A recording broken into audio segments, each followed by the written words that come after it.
আমি কিছু টাকা সেভ করেছিলাম যাতে আমি আমার আব্বাকে নিয়ে ওমরা হজ করতে পারি, কিন্তু আমি এখনো বিয়ে করিনি, আমার বয়স 25 বছর। এখন আমি যদি এই সেভ করা টাকা দিয়ে বিয়ে করি, সেটা কি ঠিক হবে? আর আমাদের জন্য কোনটা বেশি গুরুত্বপূর্ণ, বিয়ে করা নাকি ওমরা করা? বিসমিল্লাহ, আলহামদুলিল্লাহ, ওয়াসসালাতু ওয়াসসালামু আলা রাসূলিল্লাহ, ওয়া বাদ। নিঃসন্দেহে মানুষের যে জিনিসটা প্রাধান্য দিতে হয় সেটা হচ্ছে মাসালেহ এবং মাফাহাসিদ। কোনটাতে দ্বীনি স্বার্থ বেশি, কোনটাতে শরীয়ত বেশি গুরুত্ব দিয়েছে সেটাকে আগে দিতে হবে। আর শরীয়ত যেটাকে গুরুত্ব দিয়েছে কিন্তু সেটা প্রাধান্যপ্রাপ্ত তালিকার নিচে, সেটাকে সেভাবে সে জায়গায় রাখতে হয়। তো ওমরা করবেন, কোনো সন্দেহ নাই।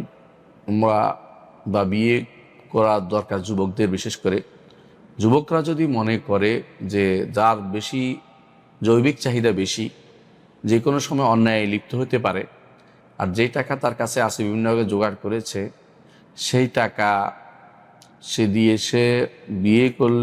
বিয়ে করতে পারবে, তাহলে তার জন্য বিয়ে করা জরুরি, খুবই দরকার, সবার আগে স্থান দেওয়া দরকার, কারণ গুনাহ থেকে বাঁচা খুবই দরকার।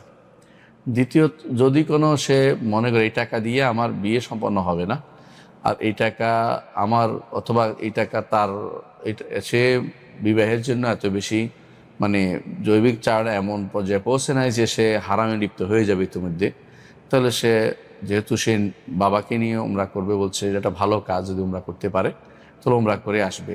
এরপর আল্লাহ তো বাড়িয়ে দিবেন, কারণ রাসূলুল্লাহ সাল্লাল্লাহু আলাইহি ওয়াসাল্লাম হাদিস আছে, হজ্জু ওয়াস্তাগনু, হজ করা এবং ধনী হোক।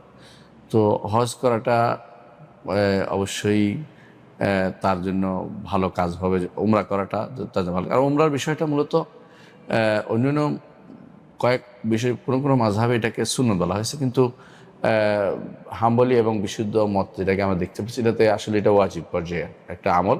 তো এই জন্য যদি উমরা সে করতে পারে, কিন্তু উমরার তো সময় সাপেক্ষ, তো এই জন্য, বা সময় তার দীর্ঘ করা আছে, ইচ্ছা করলে সে পিছাতে পারে, বিয়েও পিছাতে পারে, কিন্তু বিয়ে সমস্যা হচ্ছে গুনাতে লিপ্ত হওয়ার আশঙ্কা থাকে, তাহলে বিয়েটা আগে করবে, এটা বলে আমি মনে করছি। আল্লাহ আমাদের তৌফিক দান করুন।